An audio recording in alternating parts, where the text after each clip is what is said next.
everyone. Welcome to episode 4 of season 3 of the Woke Mommy Chatter podcast.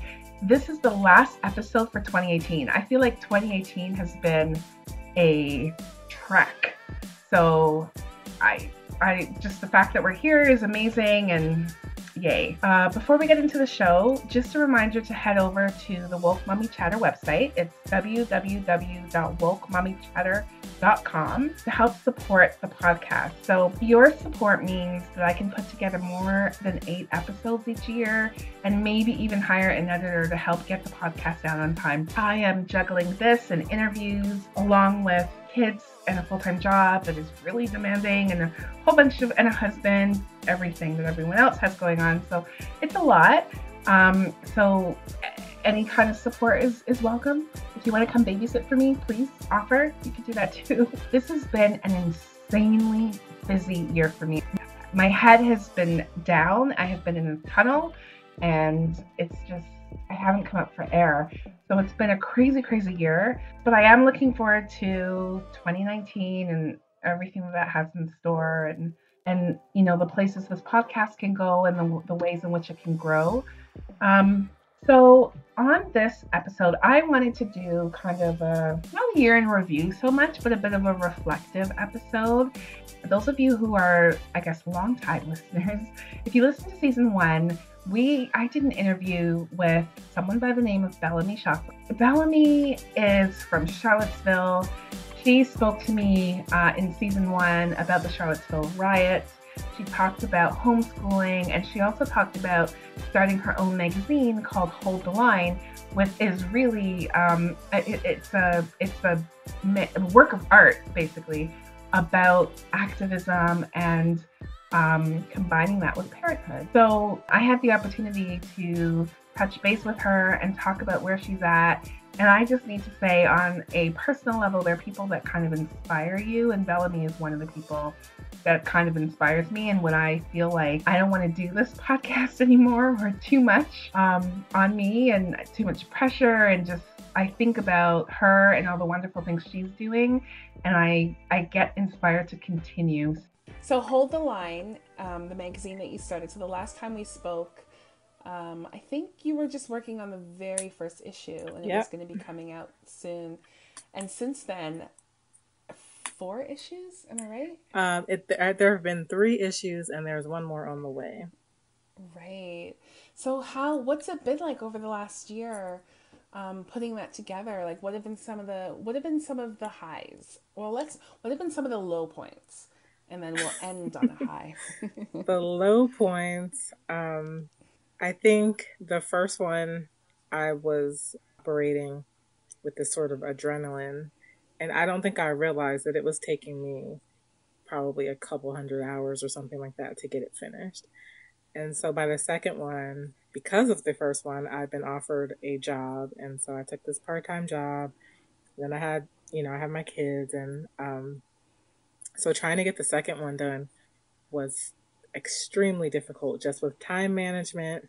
And it was the LGBTQ issue. And so also my own education and sort of weeding out the writers who were being irresponsible with the content they were producing. That was really difficult and led to some arguments with some of the writers. And then overall, I think it's been largely positive, but that was probably the hardest time, was just getting that second issue done. So I always say, like, the magazines that you produce, the issues are so beautiful. Like, they're just visually, like, they're works of art. And when I see them, that's what I think of, right? Like, just looking at them, right? The content is a whole other thing, and the content is fantastic and great, but just looking at it visually, I think they're beautiful. So I appreciate that. Yeah, and I mean, when you say it took hundreds of hours, like, I can understand that, because you could see the level of dedication to putting it together. What are so you talked about the lows, which I found really interesting. So I think one of the things I'm interested in is how we grow as, like, progressive people, right? Mm-hmm. And how we have our own blind spots too. So LGBTQ, or I think here we're saying like Yes. LGBT2SQ, like two Hmm. spirited. That's an area where even like for me, I think that I have a lot of growing to do and just in my understanding. And so I appreciate that you've kind of said the same thing, right? Like building your knowledge in particular areas around like equity. Hmm. So how did you do that? And then how did you have those difficult conversations with people to say, you know what, like this is not the level of this is not the discourse that I want to bring in my Right. magazine. It was such a process. It was almost like walking up a flight of stairs, where I felt like I would read a couple of submissions or essays and I would learn a little bit and question a little bit. And then I would read more and I would go to different websites and I educated myself otherwise. And I talked to my friends. And that issue, there are contributions from at least three or four of people that I know personally and that I consider friends. And through the conversations with them and reading their pieces, as they were pretty responsible with what they were presenting, I was able to learn more. And I think it really just boils down to being open minded, right? And just not assuming that I don't know, that I do know everything, and assuming that I don't know everything, and being open and Mm-hmm. understanding that for one, we group them together with this acronym, but there are so many identities and so many variations and so many different types of people, and that's generally true always. And so we can't let the label LGBTQ um, define each individual person. And so I had to take each story individually, and each interaction individually. And at one point, I'd gotten into a debate over some pretty heavy edits because I felt like the author of the article, whose identity I didn't know anything about personally, I felt like she was being insensitive to the trans community, and her because her article was about a trans person, and so it was I at first I didn't notice, right, and so it's like you don't know until you know, and then when you know you can see it, and so Mm-hmm. at first I didn't really see it, and then I went back again and I was like, oh wait, like this is not quite right. Some of these things are not quite right, and they were subtle, and maybe some people would have seen them nitpicky. Maybe some people wouldn't even have noticed. But I felt like she was using the wrong terminology. She was using some damaging comparisons about being trans, and so we just got into a. There was just an email debate, but also there's no debate, right? Like I'm not going to publish something that's going to hurt other people. That completely goes Mm-hmm. against the whole point. So there actually is Mm-hmm. no debate. It's not that I can't, like I said, I'm learning from everybody at the same time, but there's also a hard line when things are wrong and things are offensive. I like that you said that there's a hard line. Like I'm beginning to, I'm not that I didn't feel that way before, but I'm beginning more and more now um, to feel like there really is a hard line. Like there's no gray area when it No. comes to doing what's right. And I mean, we say equity and we kind of throw that word around, but it's just it's treating people fairly and doing what's right. There's no gray area, right? Like Right. it's when someone says, "Oh, yeah, you know, I someone said something racist," and I really felt like that was such a wrong thing to say, but I didn't speak up. I mean, there's no gray. Why didn't you speak up? Right. Speak There is up, no gray right? Like area. there's no gray area there, Right. right? So I and I love that you take that approach with your magazine to maintain the integrity of it, but also to make sure that you're not harming anyone. What were some of the highs over the past year with Hold the Oh my Line? goodness. I don't even know. That's so hard to quantify. Hold the Line has been all over the world. There are subscribers from all over the world, in every state in the United States, which is so cool and incredible. And there's not necessarily a ton of people, but there are lots of people that are interested, and it's a beautiful thing. I get a lot of positive feedback and a lot of thank yous, which I think is funny because you do this type of work starting with wanting to protect your family and your kids, right? And so you do this type of work first, thinking Mm-hmm. about what can I do to ensure that the world is better for my children as they grow up? So people thanking me, I think, is very kind. But I also feel like I need to thank them for just being interested and being willing to learn along with me. Recently, as a follower invited me and a guest to go see Michelle Obama in DC, which was awesome. It wasn't like a, not, it was the book tour. It wasn't like a personal event or anything, but it was the book Oh tour. my God. And I want followers like that. Can someone invite me to just I'm just putting it out there. Anyway. Yes, invite. Come on, y'all.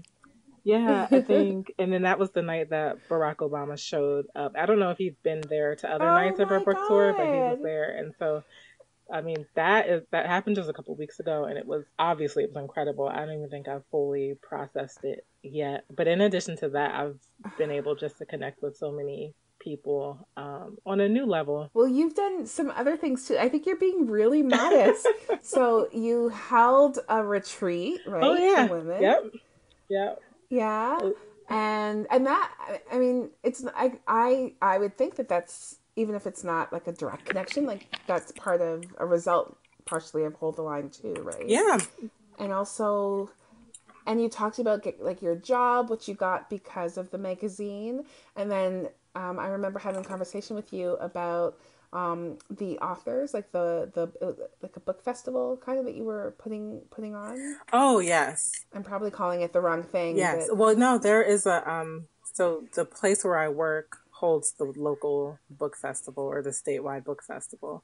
And when when I was there, I had all of these really intense and inspirational interactions with these authors that I maybe even didn't necessarily know before, but knew then and started to really admire. And it was really it was very powerful, and I just ended up in a place where I wouldn't have been, and just I had no reason to end up there, but that's where I ended up. And so even meeting Tayari Jones and driving her to the airport and getting 10 or 15 minutes of free writing advice and just coaching from she was the Oprah's book club writer for 2018 or before. I'm not sure how that works, but either way, she's a really big deal. So what's the name of her most recent book? An American Marriage. So talking with her, and there's a poet, a Pulitzer Prize winning poet, Tayamba Jess, and I talked to him for a few minutes, and he said, "You must be a poet." And so there were all these really cool interactions. Someone said something recently.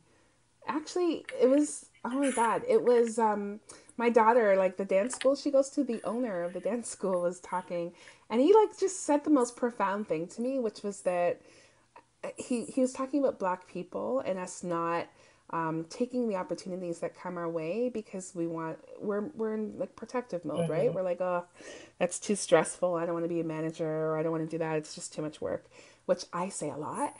And so he was just talking about how when you put yourself out there, when you do things, like just opportunities just come to you. And that's like, it reminded me of you. And I thought about that. And I think it's you're such a good example of that, right? Like you just do something, like you said, you create it because, you want to do something to make the world a better place for your family, but it becomes so much more than that, right? Sure, definitely. And I try to never turn down an opportunity, and not even just when they sort of come to me, but also when I hear about something that I might be interested in. And I don't know that I was always that way. But I feel like I'm in a space right now in life where that's a necessity. It's just knowing, like, I just say yes. I say yes, and I'll figure it out, and hope for the best, and do my best, and just see what happens. So that reminds me of Shonda Rhimes, like the year of yes. Like where she just said yes to everything. And I need to do that because I'm a no person. I'm like no, I can't do it. No, I don't want to do it. Right? How do you make room for everything? If you're saying yes, how do you make room for everything? I don't think I do. One of the things I do that is kind of tough sometimes is that I turn down invites to things where I don't have to be. So, and sometimes it makes me feel a little bit selfish, but it's sort of self-preservation. Like if I have to be moderating an event and making a magazine and working this job and raising my kids and doing all these other things, then I'm probably not going to go to the event that I'm not moderating, right? Or like I'm probably not going to go to see a panel that I don't have to be on, which is, it's like I said, it's unfortunate. And I do try to like Facebook Live stuff, and so I can keep up with what other people are doing and support other people.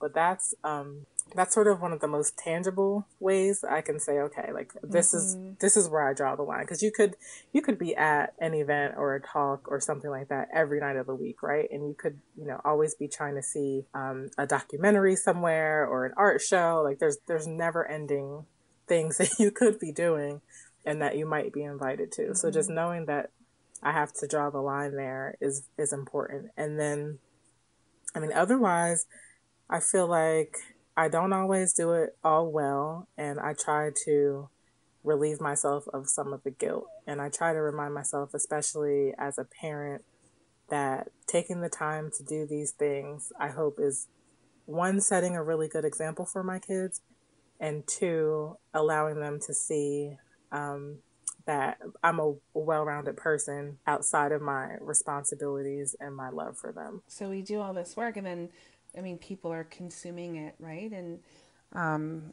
there's a lot of, I mean, you have to be thankful for that, right? Like you put something out there, and the hope is that it speaks to someone. But one of the questions that I think you'd asked, which I've thought about too, is like when it comes to the audience, when it comes to consumption of this kind of work, so work by Black women, Black artists, Black whatever, are we giving too much of ourselves away to white people? And so I've thought about that, and I think two things. I think first, just by the nature of who we are and where we are, we don't have a choice. The audience is always, there will always be, the audience will always be white because it's a majority, right? Right.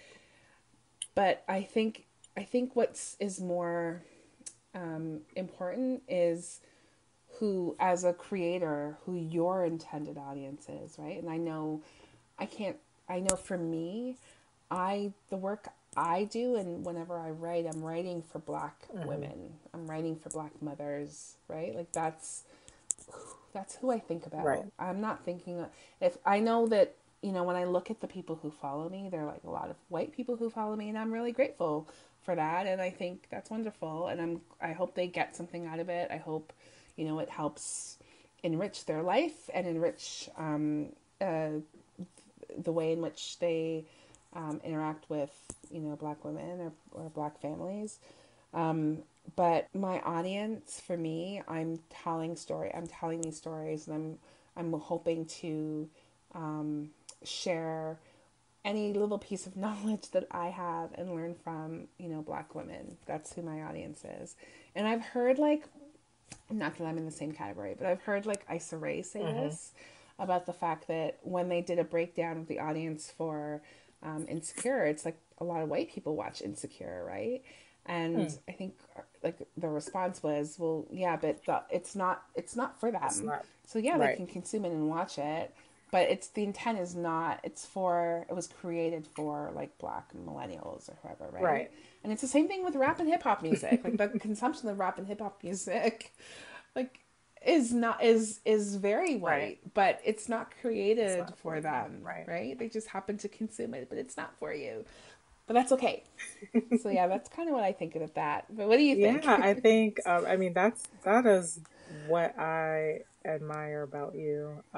Is that I feel like you're so very clear about who your audience is, and not making any apologies for it. I really think that is it's powerful, and it's a personality or trait of intention that I do not possess. I am I wish that my audience were more inclusive of the of all people, and I do notice that my audience skews white, and I am grateful for every person that is involved in interacting and like helping with our community drives and events and all of that. But I do just wish I had more Black people interested. And that's just, I think, the nature of being proud of your culture and wanting to bring your people along with you. Um, so, but I feel like I also have sort of placed myself more in that position of like, I think that your appeal is that you're, you know, unapologetic about it. And you're just like, if you're listening to me, this is what you're going to hear. And so people are getting that. So maybe white people are getting that sort of raw insight that they may not get otherwise.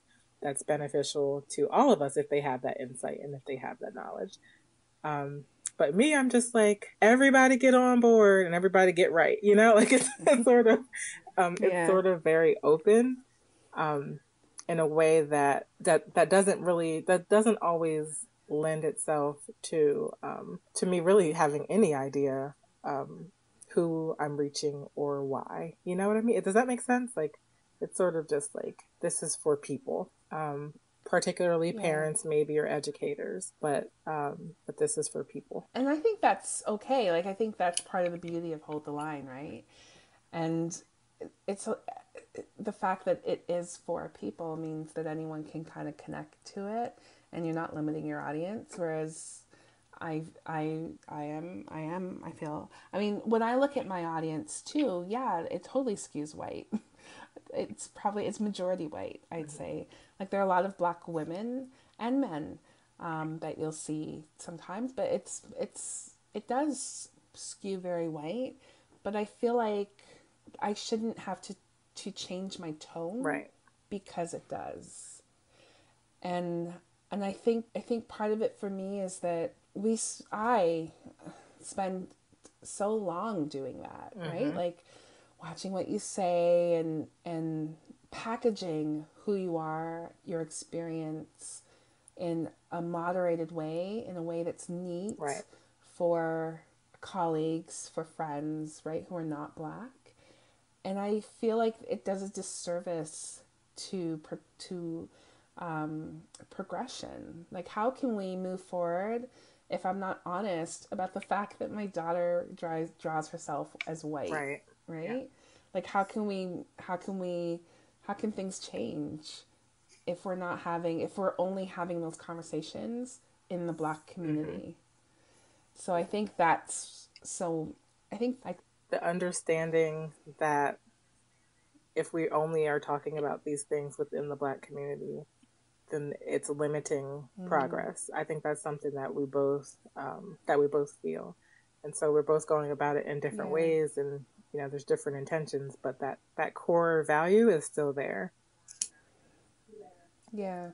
And I think, I mean, I've talked about this a lot, but a real piece of that for me, and the reason why I'm so intentional about saying this is for Black women, or I'm a Black mother, this is about Black mothers, is because I feel like Black women, Black moms are erased from conversations. You know, we're not there. And, you know, we are, there's just no value. Like, I think Viola Davis. Davis. Let's say Viola. I was gonna say Viola Desmond, who is a Black Canadian woman. She's basically our Rosa Parks in Canada. So I was gonna say Viola Desmond, but it's Viola Davis, and she said that if she wasn't famous as a dark-skinned Black woman, she would be invisible. Wow. And I thought, I saw that. Yep. Yes. Yep. Yeah, that's true. And so, again, like, that's part of why I felt this real need to do this. But I think part of your question as well, in terms of, are we giving too much of ourselves, were you thinking about, like, in terms of that voyeurism of Black lives as the commodification of Black lives, like, or as kind of like entertainment, like Black pain as entertainment? I think, is that what you're thinking? Oh, too? I hadn't even thought about that, but I think that is also a problem. I think for me, it's almost very like, what's the word? It's sort of a literal statement. I think like if the majority of my readers are white and sometimes they reach out to me and ask for personal questions or they ask for free Mm-hmm. issues of the magazine, but for not necessarily out of need. Which, by the way, if somebody expresses Mm. need, I always accommodate that, and that's never an issue. But just sort of, what are these expectations? Or in my Facebook group, when I say something that is in opposition to the original poster, the poster gets upset and leaves. And they will even usually say, like, Yeah. thank you, thank you for this space, and then still leave. And I'm never rude, I'm never unkind. There was one woman where I felt like she was being insulting to people who had their kids in school because she was a homeschooler, and I told her that she was being insensitive to all the parents whose kids go to school, and she left the Facebook group. I'm a homeschooler, right? Like she never even stopped Mm-hmm. to question or Mm-hmm. wonder, but she immediately took offense. And it's sort of, for me, it's like, what is your expectation? What do you want me to be? Because I'm not here for you. I'm here, for me and for my Mm-hmm. family and to do the things that I know to be Mm-hmm. right. And that's going to be true whether it upsets you or not. And then just sort of the drawing on my energy, um, that I wonder how much Yeah. is how much is too much. And um, we are we are under the understanding that to get, like, everyone needs to be on board for social change to happen, right? So it's like, Mm-hmm. where do we stop, or where do we say, okay, well, that's, you're kind of sucking my energy at this point, and maybe that's not the intended goal. Yeah. Yeah. So I've experienced that too. I remember talking about adoption, and and my views have changed as well because I'm now working with a project that focuses on the overrepresentation of Black kids in child protective Mhm. services, right? And looking at, and when you start doing that and understanding all of the things that come into play to make that happen, like you realize like there's a huge flaw in the system. There's nothing wrong with Black families, but there's systemic racism and oppression that makes it Right. that there are all these Black kids in care who have to be and then there are questions about, well, why do they have to be adopted when they could be placed with kin, or they could be, there's a whole pathology there. And then there's a whole other body of research that looks at transracial adoption and all the problems that Hmm. actually arise from transracial adoption, including from children who have been transracially adopted, who now advocate against adoption Yes, we had some of altogether. those in Hold the And so it's not Line. like this stuff. Right, and so this is not like stuff that I'm pulling from the air, saying like, "Oh my God, you adopted a black kid. Like, how could you do that?" I think it's wonderful if people are willing to open their home and adopt children. I think it's a problem when you have so many Black kids in care. You need to look at the roots of the reason, and the roots of the reason are not because the Black community is broken. It goes beyond that. And then the second thing I think is that if you have if if you've got all these Black kids in care and you're looking for homes with them, like, then you need to consider racial matching. And that's not me saying it, that's data Hmm. saying it, that's research saying it. That is best practice, right? Right. Racial matching is best for children. So I didn't even go into it that deeply. It was just like a loose conversation. I can't remember exactly what it was, but there were a lot of people who were just really upset and saying, I recommended you to other moms who adopted Black Mm. kids, and like really just hurt and feeling betrayed. And I thought, well, you know, okay, well, I'm sorry, right? Right. Sorry you feel that way. But at the same time, I think you need to be, it shows the limitation in terms of how open people are, I Hmm. think, to hearing certain things and where their cutoff point Right. is. So what's their cutoff in terms of being an ally, right? In quotes, like Right. where's their cutoff? And I find that really interesting to me too. And it also sometimes goes the other way because I had one woman who was like, I thought I knew where you stood on Black issues. I thought you were unapologetic something. And I don't even know what I said, but it just wasn't black enough for her, so it kind of offended her. So you can't win either way. But I think one of the things that you mentioned was talking about or feeling like having repeated interactions with the same people and thinking that there might be bias there.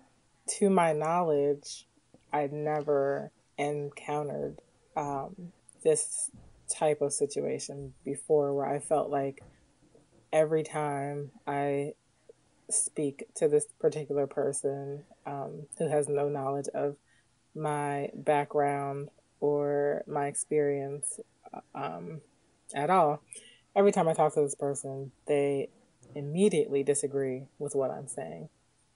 And in some cases, or even if it's not in conversation, there are some cases where if I've like written up a report or something and included something that came from that person, and that person will question those things, and I'm like, well, I don't know, it came from you. And it's been this experience of it happening too many times to be a coincidence, and finally to the point where I wonder, in this particular space, I wonder, to this person, do you think that I don't belong here because I'm Black? Do you think I don't belong here because I don't have a degree? Or what is it about me that makes you think that I just stumbled into this and have no idea what I'm doing, right? So I don't know how to deal with it because I'm just sort of coming to terms with the fact that it's more than just a fluke, and it's actually a chronic issue. And it's and I wonder.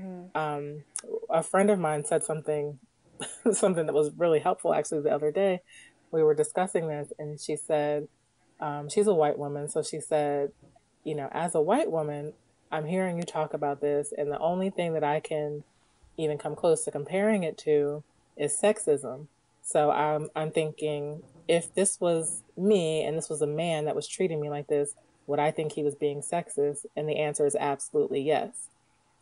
So I think I think that helped me sort of confirm my assumptions, and also it makes me think about how we always instinctively know, and how it's hard to explain that knowing to other people who may not have to ever encounter it, but we always know when people are treating us differently because of our race. So, and I think in this case, this is like a very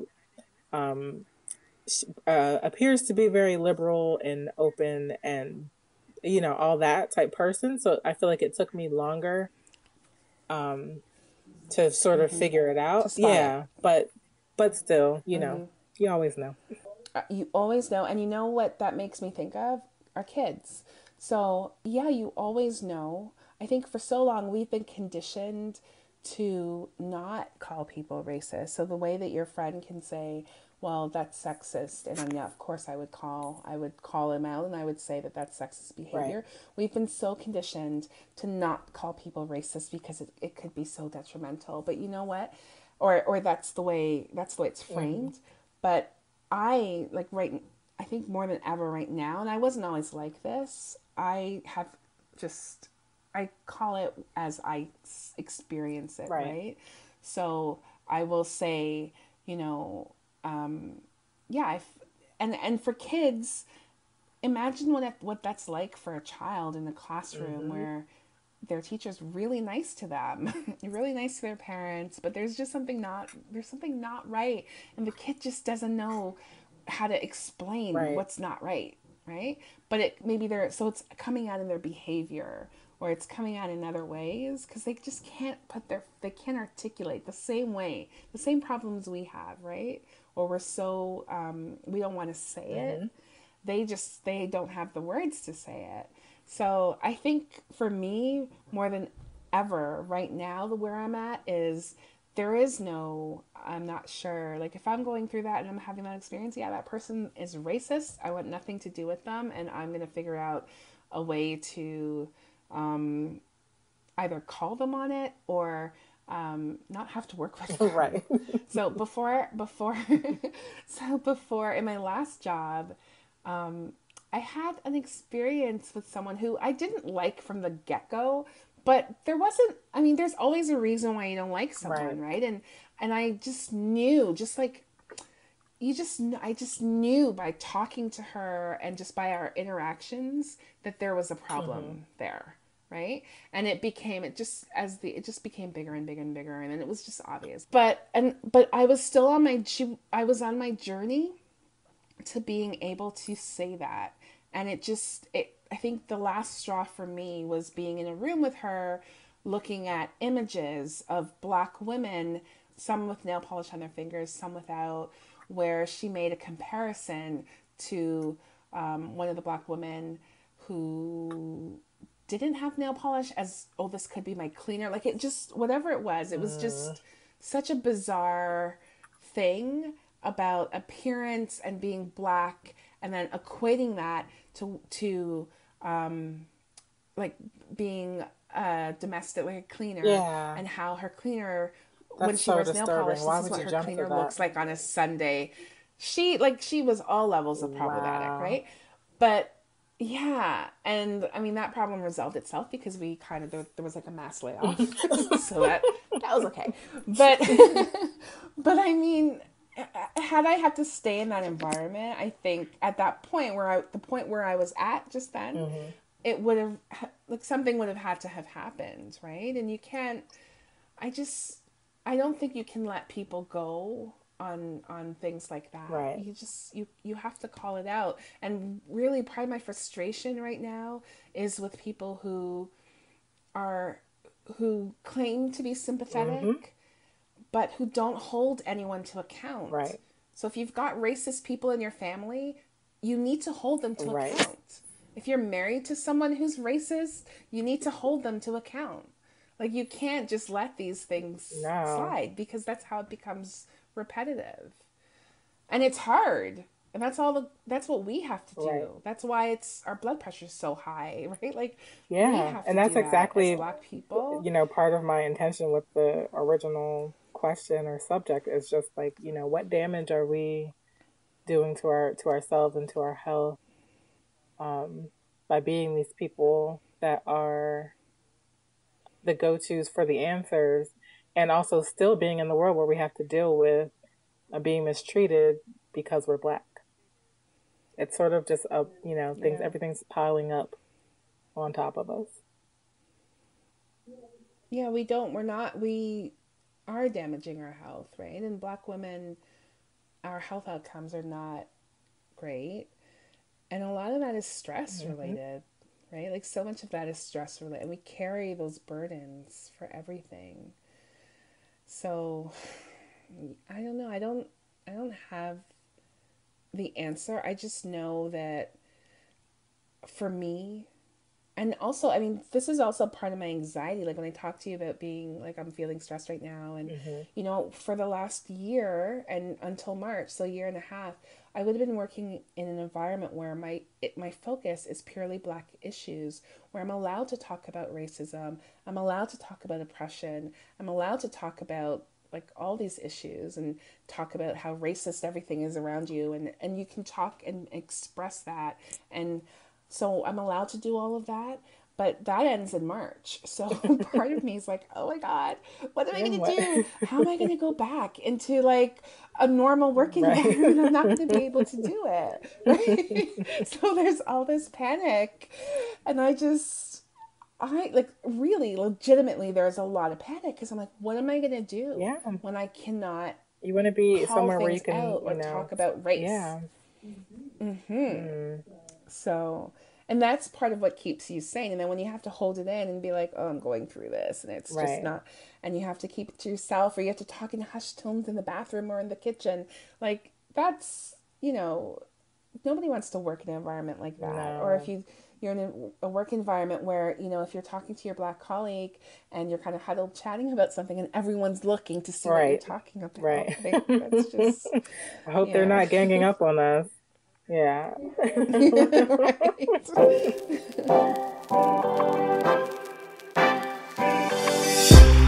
If you enjoyed enjoy listening to the show, be sure to subscribe to this podcast so you get automatic updates of new episodes every Tuesday. Also, leave a review and let other people know what you think of the show. Don't forget to follow Woke Mommy Chatter at Woke Mommy on Twitter, on Instagram, and follow along on Facebook at Woke Mommy Chatter. Be sure to visit the Woke Mommy Chatter website at www.wokemommychatter.com to help support the production of the podcast. Thanks for listening to Woke Mommy Chatter.